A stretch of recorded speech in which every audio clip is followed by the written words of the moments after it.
안녕하세요. 저는 두 아이들과 함께 지방에서 홀로 생활을 해나가고 있는 40대 초반의 돌싱녀입니다. 다른 사람들처럼 저도 남편과 시댁의 횡포에 가까운 괴롭힘으로 이혼을 하게 된 사람입니다. 사실 저에게 결혼은 환상이 아닌 현실이었어요. 다들 젊을 때는 결혼에 대한 막연한 환상이라는 게 있잖아요. 그러나 저에게는 결혼이 놀랄 만큼 현실적인 거였어요. 생활력 없는 아버지와 매번 돈을 벌기 위해 온갖 굳은 일을 다 하는 엄마를 보고 자란 제가 환상을 갖는 게 더 웃긴 일이긴 했죠. 엄마는 아버지와 이혼하고 경제적으로 더 윤택해진 사람이었습니다. 일찌감치 아버지와 이혼한 엄마는 일을 하며 돈을 모았고 저를 번듯한 회사에 취직시켜줄 만큼 저에게 다 쏟아부으셨어요. 그러다 보니 저는 돈 쓰는 게 어려웠어요. 돈 관리하는 것도 어려웠고요.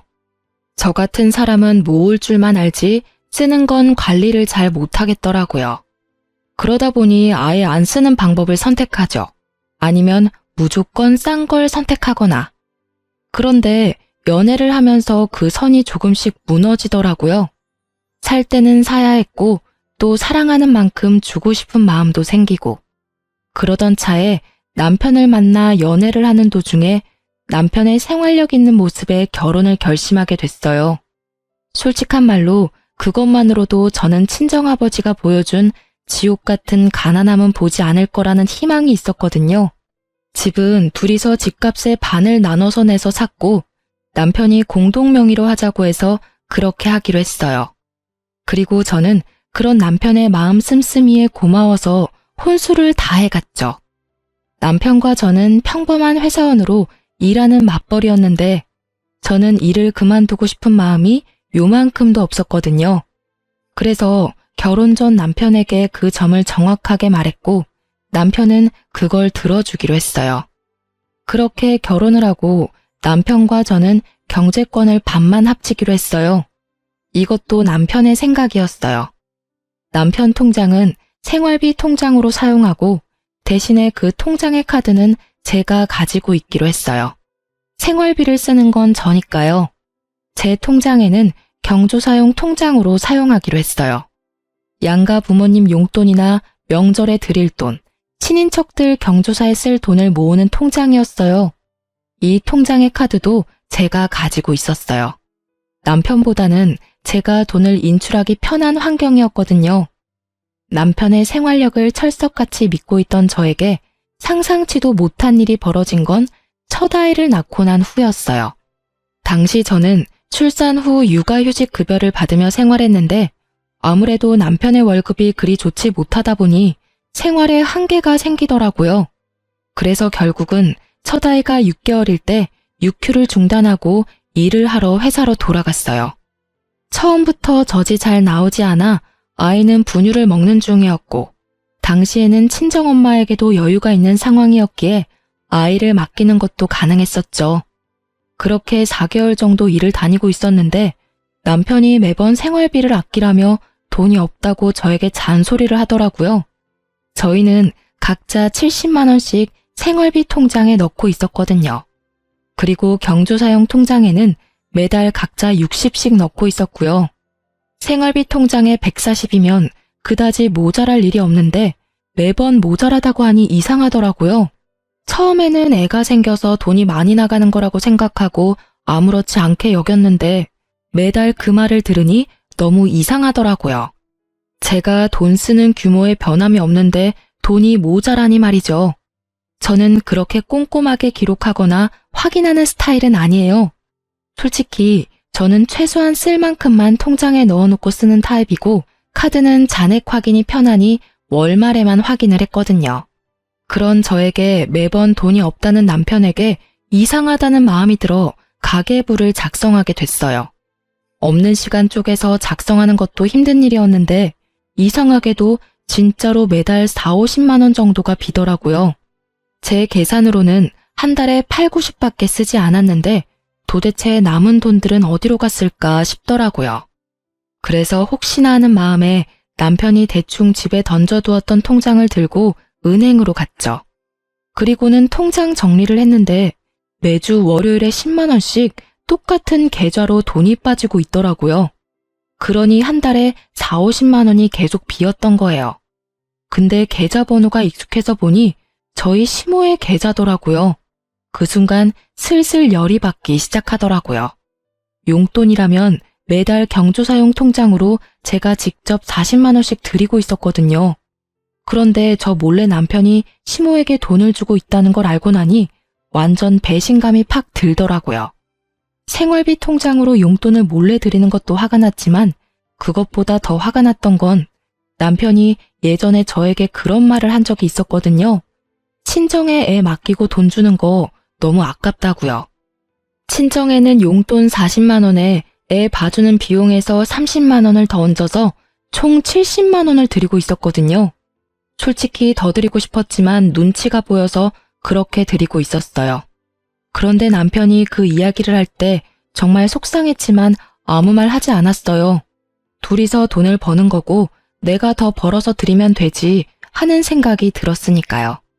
그런데 남편이 애를 봐주는 것도 아닌 시모에게 매달 4, 50이나 되는 큰 돈을 주고 있었다는 걸 알고 나니 정말 너무 화가 나서 뱃속이 다 뒤틀리는 기분이었거든요. 그래서 그날부터 매주 금요일에 친정엄마와 함께 마트에 가서 꼬박꼬박 10만 원씩 쓰시도록 해드렸어요. 아우, 이런 거 안 사줘도 돼. 너희 집에서 먹을 거나 사.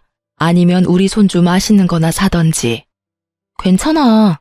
어차피 통장에 들어가는 생활비 중에 반은 내 건데 뭐. 그리고 엄마 집 냉장고 든든하게 해두면 어차피 손주한테 맛있는 거 해줄 거잖아. 안 그래? 제 말에 친정엄마는 곤란한 듯 웃으면서 손주에게 더 잘해주겠다고 하시더라고요. 그렇게 몇 주 지났을까요? 하루는 남편이 팔짱을 딱 끼고는 아주 고가운 표정으로 집에 들어오는 저에게 잠깐 부엌으로 와보라고 하더라고요.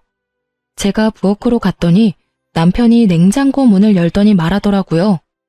당신 요새 돈 어디다 갔어?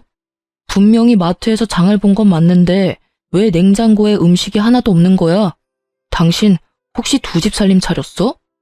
남편의 물음에 저는 천연덕스럽게 말해줬어요. 아, 그거? 우리 엄마네 장 볼 때 쓴 거야. 어차피 애 봐주는 것도 고맙고 애가 거기서 먹고 자고 다 하는데 엄마네 집 냉장고 차 있으면 우리 애한테 좋은 일 아니겠어? 네가 왜 친정집 살림을 대신 살아줘? 우리 생활비 카드를 왜 당신이 마음대로 친정에다 갖다 써?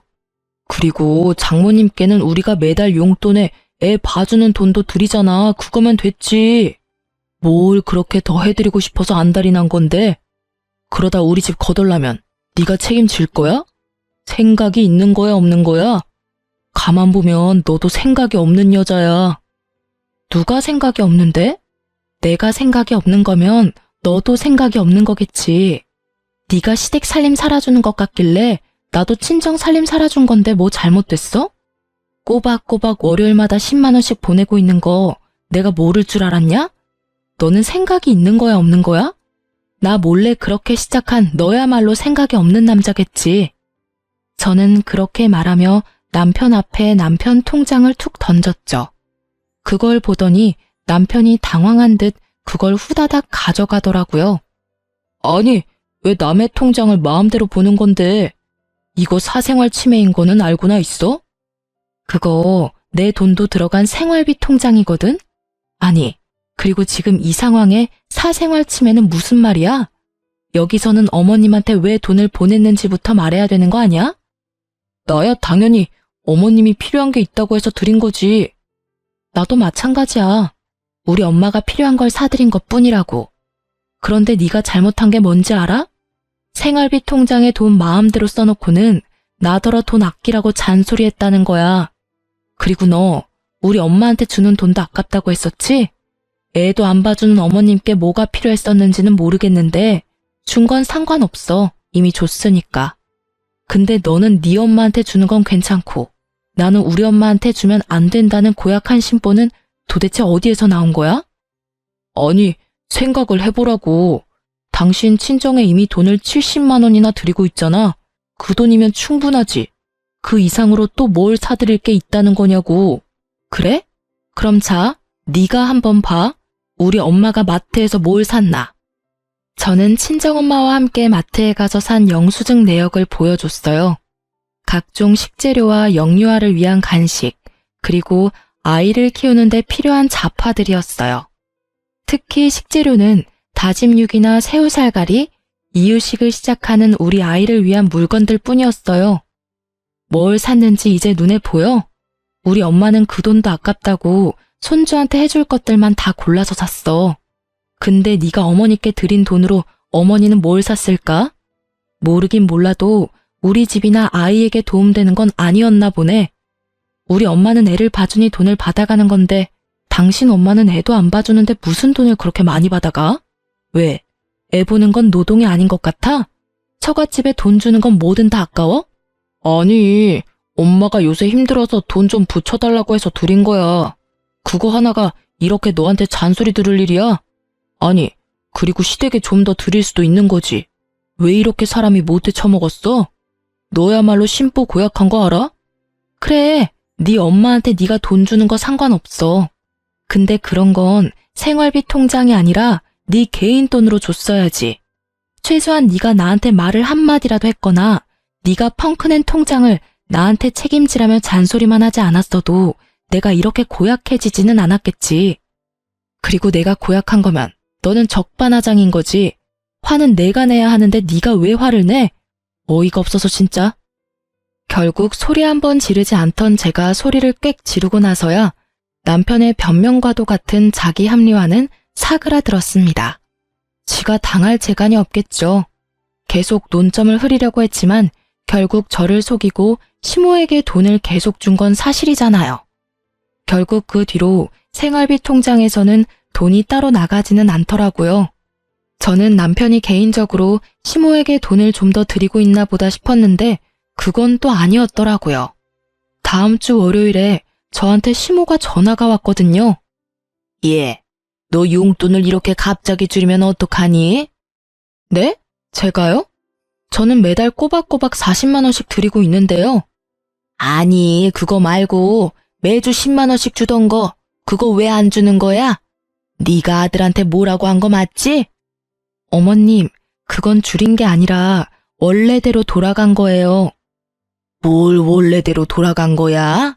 아니, 너 친정에는 70만 원씩 준다더니 왜 나한테는 그것만 줘? 너 나 차별하니? 시자 달린 건 다 꼴도 보기 싫고 그래? 어머님, 친정어머니는 애를 봐주고 계셔서 드리고 있는 거고요. 만약 어머님이 애 봐주실 마음이 있으시면 그 돈 더 드릴게요. 야, 이 막대 먹은 년아. 어디서 사람을 엿먹이려고. 애를 보는 건 너희 엄마가 한가하니까 보는 게 당연한 거지. 나처럼 바쁜 사람이 애를 어떻게 봐? 그리고 늙은 시모한테 맡겨서 너는 마음이 좋냐? 잠시만요. 남편 바꿔드릴 테니 남편하고 이야기하세요. 저한테 말씀하셔도 제가 해드릴 수 있는 건 없거든요. 저는 험해지는 시모 말에 질려서 남편에게 전화기를 넘겼어요. 그래, 아들아. 아니, 매주 주던 돈을 끊으면 나는 생활을 어떻게 하니, 응?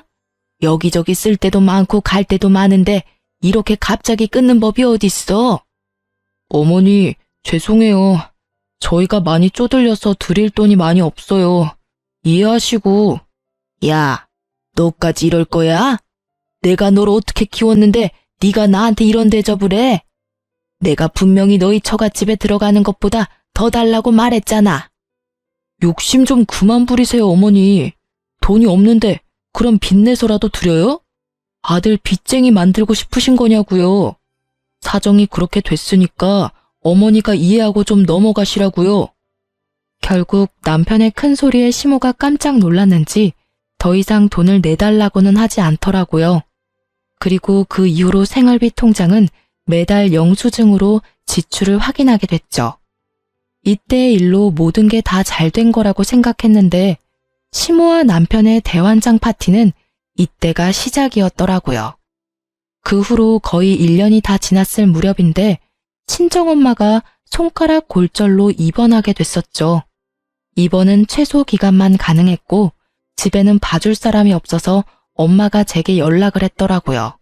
예, 퇴원하라는데 팔이 아직 마음대로 되지는 않어.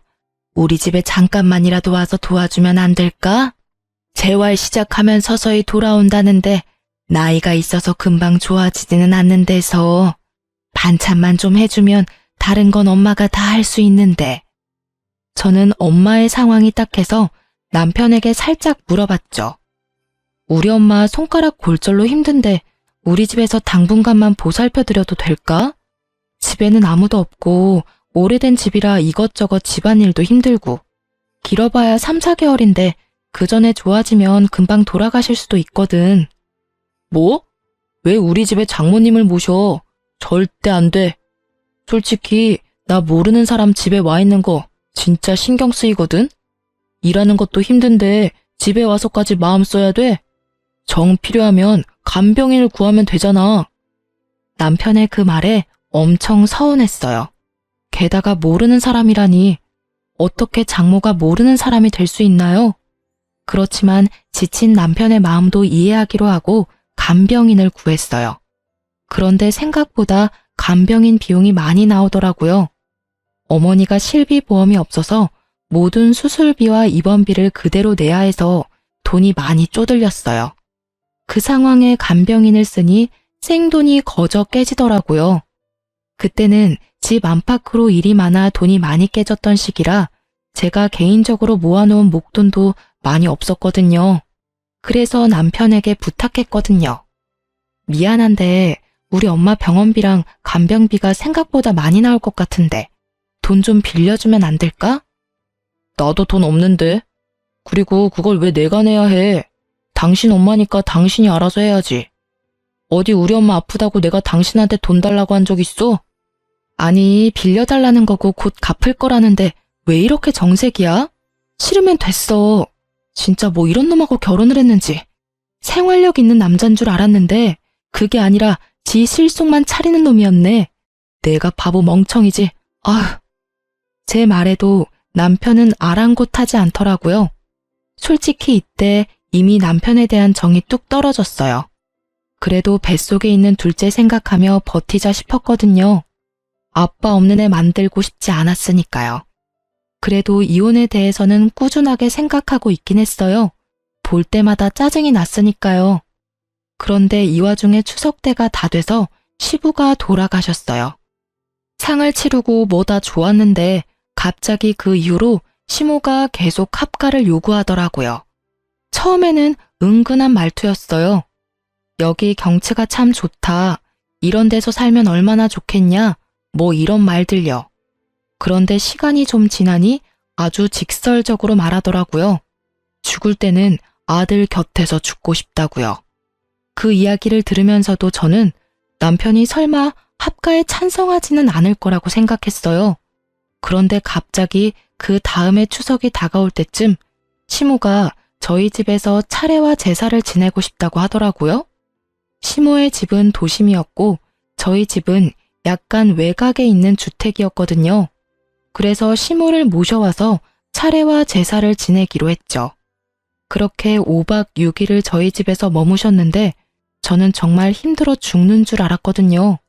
당시에는 둘째가 태어나 1살 정도밖에 안 된 상태였고 손이 많이 가는 나이였는데 시모까지 와 있으니 신경 쓸 게 한두 가지가 아니잖아요. 사흘째가 되니 반이 넘어갔으니 좀만 더 참으면 편하게 쉬겠다 싶었는데 갑자기 시모가 말하더라고요. 나 오늘부터 여기서 살란다. 그 말에 말을 잇지 못한 건 저뿐만이 아니었어요. 남편을 보니 남편도 당황한 눈치더라고요. 어머님, 합가 말씀하시는 거면 저희가 저번에도 말씀드렸잖아요.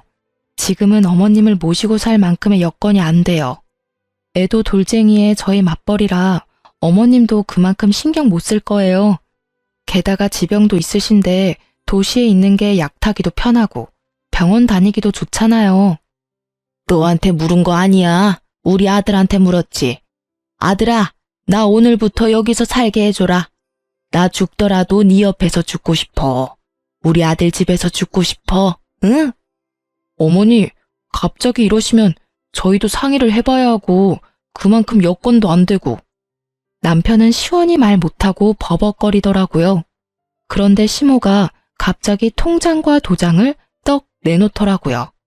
예, 이 안에 내 전 재산 들어있어. 그러니까 이거 너 가지고 가고 대신에 여기서 나 모시면 되지 않겠냐? 나 크게 바라는 거 없어. 진짜로 여기 이 공기 좋은 데서 마지막 생을 보내고 싶은 마음뿐이야. 어머님, 그걸 왜 저희를 주세요? 그냥 가지고 있으시면서 쓰시면 되죠. 여보, 받지 마. 제가 말하기가 무섭게 남편이 통장을 덥석 쥐더라고요. 그 모습에 보는 제 뱃속에서는 불덩이 하나가 들어앉은 것처럼 확 열이 나더라고요. 당신 진짜로 어머니 모실 거야? 그럼 어떡해. 이렇게까지 말씀하시는데 내가 받으려야지. 그래? 그럼 그 돈 받았으니 당신이 잘 받으려. 나는 손가락 하나 까딱 안 할 거니까. 이런 배은망덕한 년이 다 있나? 네가 이 집에 시집와서 얼마나 편하게 잘 살았는데. 그게 다 우리 아들 덕분인데 이제 와서 뭐? 손가락을 까딱 안 해? 우리 아들한테 왜 그런 험한 일 시켜? 결혼시켜줬더니 남편을 아주 지 마음대로 조종하려고 들어. 남편은 시모를 진정시켜놓고 저를 끌고 안방으로 데려오더니 달래듯 말하더라고요. 여보, 너무 감정적으로 생각하지 말고 어머니 전 재산이 얼만 줄이나 알아? 거의 5천만 원이야. 어머니가 준 돈 나눠줄게. 솔직히 당신이 어머니 케어할 부분이 더 많으니까 내가 그거 감안해서 당신한테 반은 나눠줄 테니까. 마치 그게 공평하다고 말하는 남편의 입을 쪽 잡아 찢고 싶더라고요. 아니, 내가 케어를 하면 나한테 돈을 다 줘야 당연한 거지. 어딜 반값에 후려치려고 하는 건지. 뭐, 그 돈 다 준다고 해도 절대로 합가는 반대였지만 말이죠. 그럼 그 돈 반을 가져가는 당신이 어머님도 반은 봐줄 거야? 당신도 알다시피 지금이 승진의 중요한 때고 이럴 때 집에 몸 붙들려 있으면 손해보는 거 잘 알잖아. 못하겠다는 말을 이리도 요란스럽게 둘러서 말하다니 저는 남편을 쏘아봤죠. 못한다는 말을 정성스럽게도 하네. 아니, 당신 말고 내 생각도 좀 해봐. 나 일 안 하면 생활비 빠듯한 거 한눈에 봐도 훤하고. 애를 둘이나, 그것도 둘째는 돌 막 지난 상태잖아. 손이 얼마나 많이 가는데 지금 이 상황에 내가 시어머니 시집살이까지 해야겠어? 어머님 몸이 안 좋으신 것도 아니고 사지 멀쩡하고 정신도 영롱하신데 왜 우리가 어머니를 돌봐야 하냐고. 여유가 있어도 합가를 할까 말까 하는구만. 이렇게까지 사람을 한개 끝까지 몰아넣고 시키고 싶어? 당신 힘든 건 잘 알지. 그치만 어머니도 생각이 있어서 그런 말씀 꺼내신 걸 거고. 남편이 머리를 벅벅 긁더니 한 가지 확인을 하더라고요. 명절 동안은 괜찮은 거지? 명절 동안만은 봐드릴 수 있어. 하지만 그 이상 원하면 난 못해. 이번 명절 끝나면 당신이 어머니 집에 데려다 주던지 아님 당신이 어머님 댁 가서 모시며 살던지 그건 당신한테 맡길게. 결국 시모의 그 말 때문에 남은 명절 연휴는 그야말로 가시방석이 따로 없었어요. 시모는 시모대로 빈정이 상했는지 밥을 차려도 네가 해준 밥은 안 먹겠다며 생떼 부리고 작은 방에 주무시라고 이불 펴고 불 넣어드렸더니 다 필요 없고 아들이랑 같이 자겠다며 저를 아예 안방에서 내치시고는 안방에 자리하고 누우시더라고요. 참자 그렇게 저에게 되뇌이며 조금만 참으면 끝이라는 생각하니 곧 마지막 날이 됐죠. 그런데 말이죠. 그 명절 마지막 날 갑자기 시모가 중내사내하며 온몸이 아프다고 난리를 치며 119를 부르시더라고요. 남편이 본인이 차로 데리고 가겠다며 시모의 폰을 빼앗았는데 시모는 그걸 도로 빼앗아서는 기어이 119에 신고를 하더라고요. 아니, 데려다 주겠다는데 왜 저렇게 구급차를 요구했나 싶었는데 나중에 다 속셈이 있더라고요. 애가 있어서 남편만 보호자로 보내려고 했는데 구급차에 보호자가 있어야 할 것 같더라고요. 그러면서 병원까지 가는 건 상관없는데 올 때는 차도 없이 어떻게 오냐고 묻더라고요. 결국 어쩔 수 없이 남편이 애들 둘 태워 차를 몰고 제가 시모와 함께 구급차를 탔죠. 그리고 그 안에서는 또 총극이 벌어졌죠. 어머님, 현재 어디가 가장 아프세요?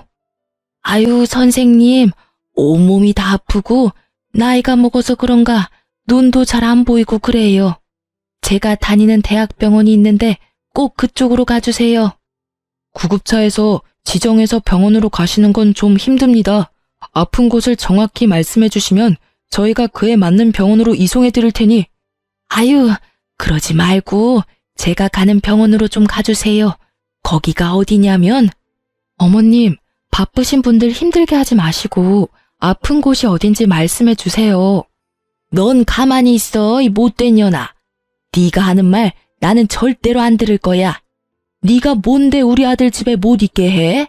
나는 절대로 너 못 믿어. 네가 하는 말 하나부터 열까지 다 안 들어. 너 같은 걸 며느리라고 생각한 적 한 번도 없으니 당장 이혼해. 결국 시모는 가는 내내 저를 욕할 뿐 끝까지 아픈 곳이 어딘지 말해주지 않았습니다. 결국 그 귀한 구급차는 어머님이 다니던 병원에 어머님과 저를 내려다 주었죠. 뒤이어온 남편은 뒷좌석에 잠자는 아이들과 함께 있었고 저는 보호자로 시모의 검사에 동행했어요. 그런데 결국 마지막에 모든 검사가 끝나고 의사 선생님이 어이없다는 듯이 말하더라고요. 어머님 연세 이 정도면 굉장히 정정하신 겁니다. 천식 때문에 배가 안 좋긴 하지만 그 정도로 심각한 상태도 아니고요. 검사상으로는 나쁜 곳이 한 군데도 없는데요. 아이고 선생님, 제가 한두 군데만 아픈 게 아니에요. 숨을 못 쉰다니까요. 조금만 걸어도 숨이 쌕쌕거리고 이 정도면 요양을 해야 할 정도 아닌가요? 아니면 입원이라도. 아니요, 지금 너무 정정하세요. 요양원도 등급이 안 돼서 못 들어가실 것 같은데 천식 말고는 다른 지병도 크게 없으시고 일단 통증약은 처방해 드릴 테니 집에 돌아가세요. 입원하실 필요 없어요. 결국 나가지 않고 입원과 요양을 요한다는 이야기를 듣고 싶었던 시모는 뒤에서 기다리는 환자들 때문에 간호사와 저에게 끌려 나올 수밖에 없었죠. 정말 어찌나 부끄럽던지 결국은 너무 화가 나고 어이가 없어진 저는 수납을 위해 시모를 대기석에 앉혀두고 남편에게 돌아왔어요. 어떻게 됐어? 어머니 어디가 많이 안 좋아? 의사 선생님 말로는 너무 건강하시다는데? 당신이 봐야 했어. 의사 선생님이 나가라는데도 붙들고는 자기 아프니 입원이나 요양이 필요하다며 자기 입으로 막 말하시는데 진짜 어머님 쇼하는 거 너무 하시는 거 아니야? 어떻게 아프지도 않으면서 병원까지 와서 이러실 수가 있어. 구급차 안에서도 나한테 막말을 하시는데 아 진짜 너무 힘들다 힘들어. 야, 너는 무슨 말을 그딴 식으로밖에 못해. 솔직한 말로 며느리가 시어머니 모시는 게 그렇게 어려운 일이야? 남들은 다들 나서서 잘만 한다는데 너만 왜 유별나게 굴어? 너 정말 모질다. 엄마가 너더러 못됐다고 한 말 틀린 거 하나 없네. 그래, 나 못됐어. 근데 그렇게 치면 너도 똑같지 않아? 우리 엄마 아파서 집에 모시자고 할 때 너 얼굴에 완전 정색하면서 거절했던 거 기억 안 나? 게다가 돈을 달라는 것도 아니고 엄마 간병비로 돈 좀 빌려달랬더니 그것도 칼같이 거절하고. 너는 내가 천치 바보인 줄 알지? 그런 거는 애저녁에 까먹고 아무 생각 없이 해실거리는 년처럼 보이지? 그런 거는 절대 안 잊어버리거든? 그때 네가 했던 말 그대로 돌려줄게. 모시기 싫으니까 간병인 써. 얼마 안 하잖아. 그리고 미리 말하는데 나는 간병인 쓰는데 드는 돈 절대로 줄 생각 없으니까 그쪽도 알아서 하고. 야, 그건 이거랑은 다르지. 그때는 단순히 손가락만 못 쓰시는 거였고 솔직히 장모랑 엄마랑 똑같을 수는 없잖아. 엄마는 내 엄마인데. 그러니까 하는 말이잖아. 네 엄마 네가 알아서 모시라고. 남의 손을 왜 빌려? 나도 내 엄마랑 시무랑 똑같을 수는 없거든? 게다가 구급차 안에서 막말을 그렇게 하는데 구급대원이 참으로 불쌍하게 나를 보더라. 네가 말했듯이 시모도 나한테는 가족 아니야. 그러잖아도 마음이 한껏 상해 있었는데 남편의 말들을 들으니 딱 한 대 패주고 싶더라고요. 합가하고 싶으면 해. 대신 이혼 서류 작성하면 돼. 쉽지? 막 나가는 거냐? 좋아, 이혼해. 누가 무서워? 솔직히 네가 어딜 가서 나 같은 남자를 만나?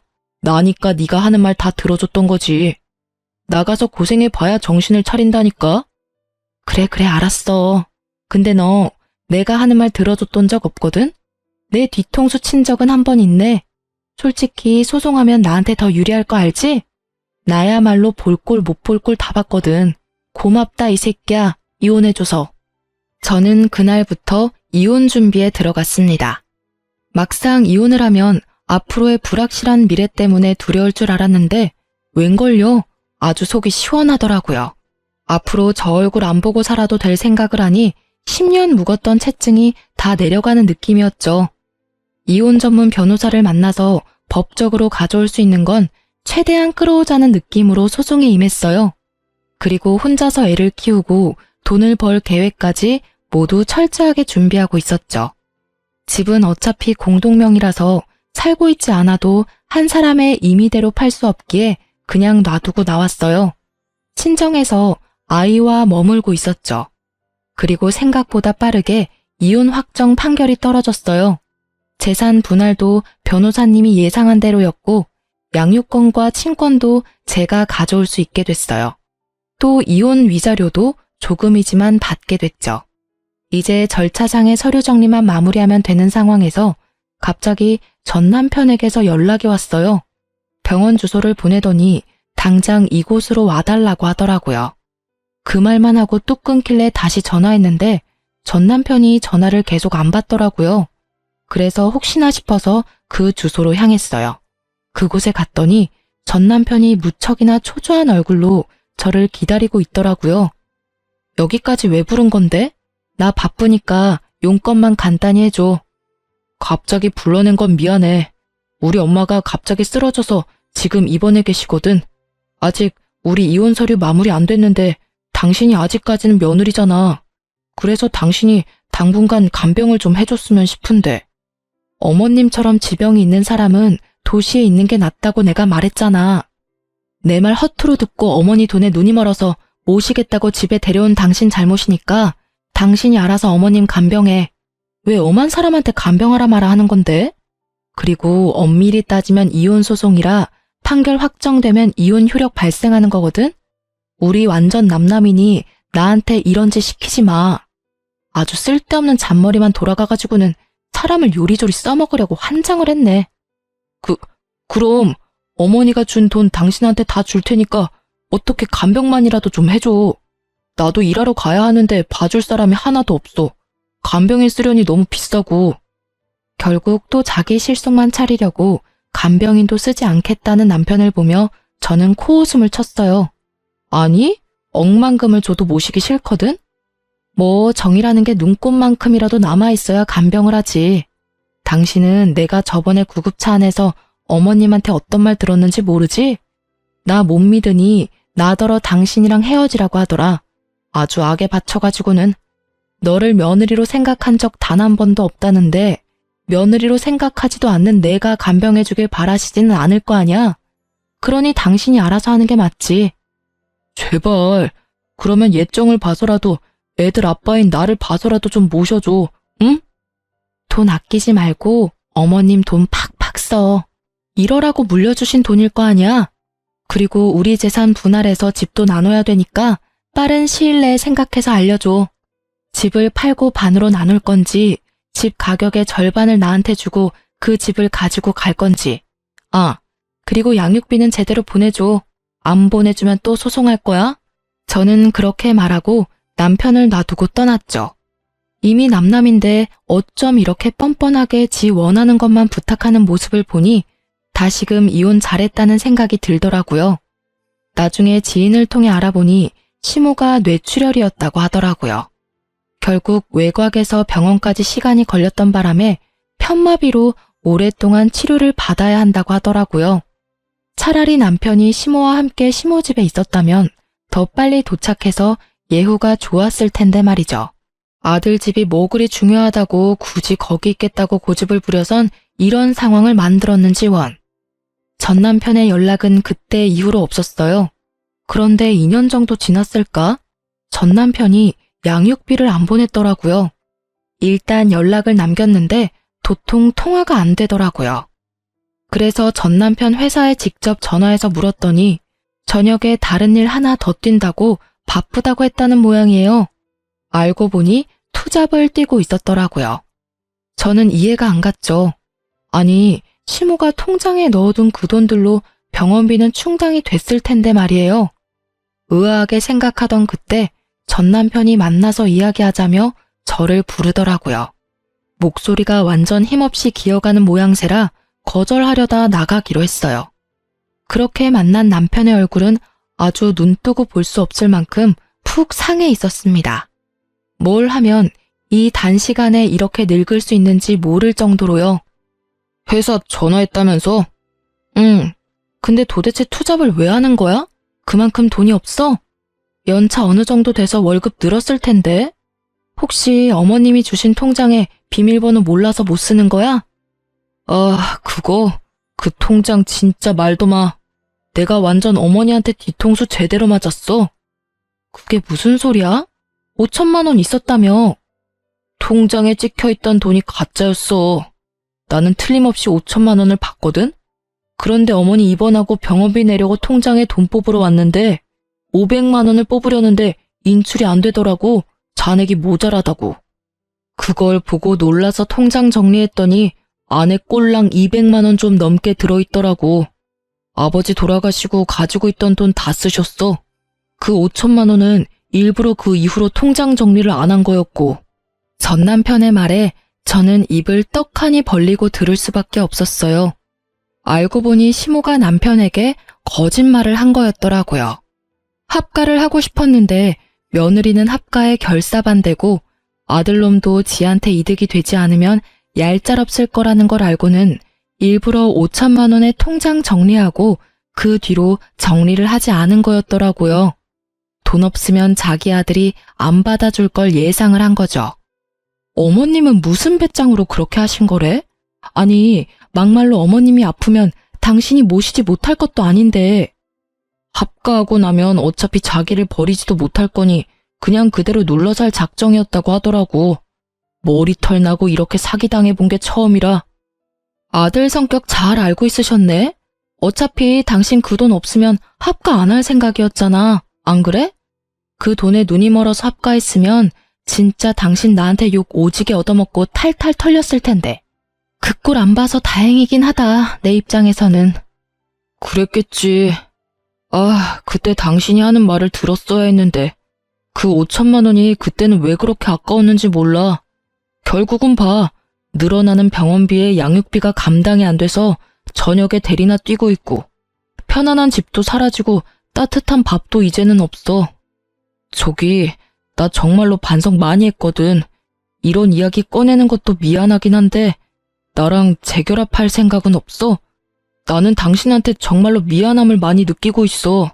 우리 애들도 보고 싶고. 전 남편은 아주 애처로운 표정으로 제 손을 붙잡고는 아주 슬픈 얼굴을 하더라고요. 저는 제 손을 잡은 전 남편의 손을 매몰차게 뿌리쳤어요. 사람 고쳐 쓰는 거 아니라는 옛말 하나 틀린 거 없네. 나는 당신이 변했다고 다시 믿는 것 자체가 어려운 사람이야. 당신이 지금 나한테 미안해서 재결합하자는 거 아니잖아. 딱 봐도 당신 상황이 힘드니 재결합하자고 하는 게 너무 눈에 보이거든. 내가 시어머니 간병해주고 재정적으로 도움이 됐으면 하는 거 맞지? 내가 친절하게 말해줄게. 헛된 기대 그만하고 양육비나 제대로 보내. 그 말 하려고 당신 부름에 응한 거거든. 양육비 꼬박꼬박 보냈으면 당신한테 연락도 안 했을 거야. 저의 확고한 말에 전 남편의 얼굴에 가득하던 슬픔은 온데간데 없이 사라지고 완전 짜증나는 얼굴만 얼굴에 가득하더라고요. 그딴 말 할 거면 꺼져. 사람 힘들다는데 뭐? 양육비나 내놓으라고? 내가 너한테 부탁한 것부터가 잘못이지. 사람이 이 정도로 저자세로 나가면 적어도 생각하는 척이라도 해야 할 거 아니야. 그러게 왜 번지수를 잘못 짚어서 이런 불편한 상태를 만들어. 그러고 보면 당신은 참 안 변하는 것 같아. 여전히 자기 실속 잘 챙기고 있고 그것 때문에 피도 많이 받는데 여전히 모르고 있고. 결국 남편은 저를 놔두고 홀라당 가버렸어요. 커피값도 계산 안 하고요. 마지막까지 정말 재수없는 놈이었어요. 제가 어쩌다 저런 남자와 결혼을 했는지. 저 남자가 제 인생에서 도움이 된 거라고는 엄마 생각 지긋한 두 아들뿐이네요. 전 남편과 헤어지기 전 많은 준비를 했지만 역시나 이혼 후에는 힘든 시간의 연속이었어요. 그렇지만 그 와중에도 저는 점점 담금질 당하고 더 강해졌다는 생각을 하곤 해요. 아이들은 가끔씩 아버지에 대해 궁금해하긴 했지만 자신들을 만나러 오지 않은 아버지에 대해 점점 관심을 끊게 되더라고요. 사랑의 반대말은 무관심이라고 했던가요? 아이들에게 남편은 그렇게 없는 존재가 되어가고 있어요. 솔직히 아이들의 그런 모습에 안쓰럽고 슬프기도 하지만 아버지와 아들의 관계가 제가 강제할 수는 없는 노릇이잖아요. 그 정도로 당했으면 본인이 실속을 차리느라 가장 중요한 인간관계에 소홀해지고 있다는 걸 조금이라도 깨달았을 때도 됐을 텐데. 여전한 걸 보면 정말 아직까지 철이 덜 든 건지도 모르죠. 저야 애들 생각하면 좀 안 됐다고 생각하지만 남편과 애들이 가까워지지 않는 게 마음은 더 좋아요. 아이들을 전 남편의 그런 행동에 물들이고 싶지는 않거든요. 글을 쓰면서도 그때의 생각이 새록새록 떠올라 조금은 답답하고 화가 나기도 했지만 이렇게 제 꽁꽁 숨겨두었던 제 이혼 이야기를 꺼내고 나니 마치 임금님 귀는 당나귀 귀라는 동화책처럼 마음 한구석이 무척이나 후련한 생각이 들어요. 이래서 너무 한쪽으로만 생각이 치우치면 안 되는 것 같아요. 저도 아버지 같은 사람 피하려다가 도리어 더 이상한 남자를 만나고 말았으니까요. 뭐든 적당한 게 최고라는 말을 요즘에서야 서서히 이해해가고 있어요. 좀 더 일찍 알았다면 제게도 이런 일은 없었을지도 모르죠. 하지만 지금은 꽤 잘 살고 있어요. 애들도 학교 들어가니 손 많이 가지도 않고 미안하게도 일찍 철이 들어버렸지만 엄마가 힘들다는 걸 잘 알고 있는 두 아들 덕분에 서로 도와가며 잘 지내고 있거든요. 고부 갈등으로 고생하는 전국의 며느리들 힘내시고 글 읽어주셔서 무척 감사합니다.